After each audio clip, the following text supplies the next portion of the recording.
आत्माओं का बाजार एक ऐसी जगह थी जिसके बारे में लोगों ने सुना तो बहुत था, लेकिन देखा बहुत कम लोगों ने।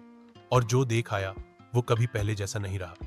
कहते हैं ये बाजार किसी शहर या गांव में नहीं बसता, बल्कि अपने आप कहीं भी बन जाता है जहां लालच, दर्द और डर एक साथ जमा हो जाते हैं। कहते हैं बहुत साल पहले एक तांत्रिक ने अपनी काली विद्या से इस बाजार को जिंदा किया था, ताकि वो मरे हुए लोगों की आत्माओं को बेच सके और जिंदा लोगों की किस्मत खरीद सके। इस बाजार में चीजें नहीं बिकती। यहाँ इंसान अपनी परछाई, अपनी आवाज, अपनी यादें और यहाँ तक कि अपनी आत्मा तक बेच आता है। बदले में उसे वो सब मिलता है जो वो सबसे ज्यादा चाहता है। लेकिन ये सौदा कभी पूरा नहीं पड़ता।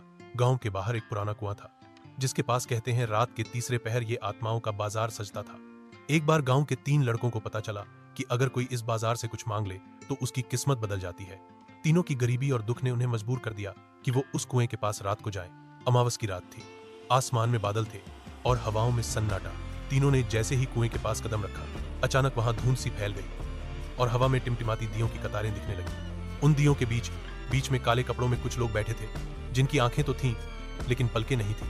वो बिना पलक झपकाए उन लड़कों को घूर रहे थे। तभी एक बूढ़ा आदमी सामने आया, जिसकी दाढ़ी नीचे जमीन तक लटक रही थी। उसने कहा, क्या लेने आए हो? बताओ तुम्हें क्या चाहिए?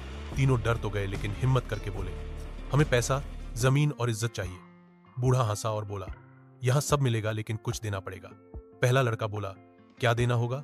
बूढ़ा बोला, तुम्हारी सबसे प्यारी चीज। पहला लड़का बोला, मेरी आवाज ले लो, बस मुझे इतना पैसा दो कि मैं राजा बन जाऊं। दूसरा बोला, मेरी यादें ले लो, मुझे सारी जमीन दे दो। तीसरा थोड़ा घबराया बोला, मैं कुछ नहीं दूंगा।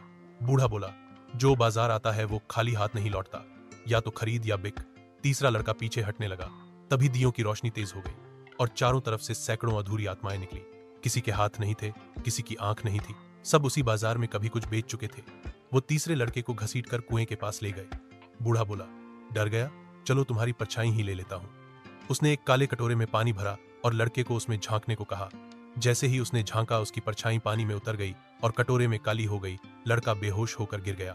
बाकी 2 को सोने की थैलियां मिली, जमीन के नक्शे मिले। दोनों खुशी खुशी लौट आए। लेकिन गांव आते पहला लड़का बोला नहीं पा रहा था, क्योंकि उसकी आवाज चली गई थी।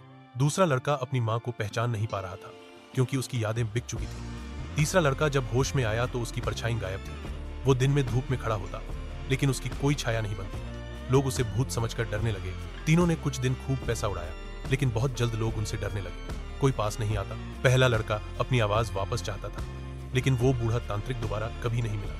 कहते हैं वो आत्माओं का बाजार किसी को 2 बार मौका नहीं देता। तीसरे लड़के की हालत सबसे बुरी हुई। उसकी छाया न होने से वो धीरे धीरे पागल हो गया। वो रात भर कुएं के पास बैठा रहता कि शायद वो बाजार फिर से सज जाए और वो अपनी परछाई वापस खरीद सके। लेकिन वो बाजार अब कहीं और बस चुका था।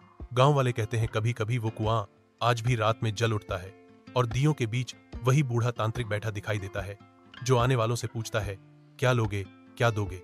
आत्माओं का ये बाजार आज भी लालच में डूबे इंसानों का इंतजार करता है। कोई वहां से सब कुछ लेकर भी लौट सकता है, लेकिन वो पहले जैसा कभी नहीं रहता, क्योंकि यहाँ हर चीज का दाम बहुत भारी होता है। लोग अब अपने बच्चों को सिखाते हैं कि कभी भी अपनी परछाई, आवाज या यादें मत बेचना, वरना आत्माओं का बाजार उन्हें जीते जी भटकती रूह बना देगा, जो जिंदा होकर भी मरा हुआ कहलाता है। अगर यह कहानी पसंद आई है तो स्टोरी बड़ी चैनल को लाइक करके सब्सक्राइब कर देना।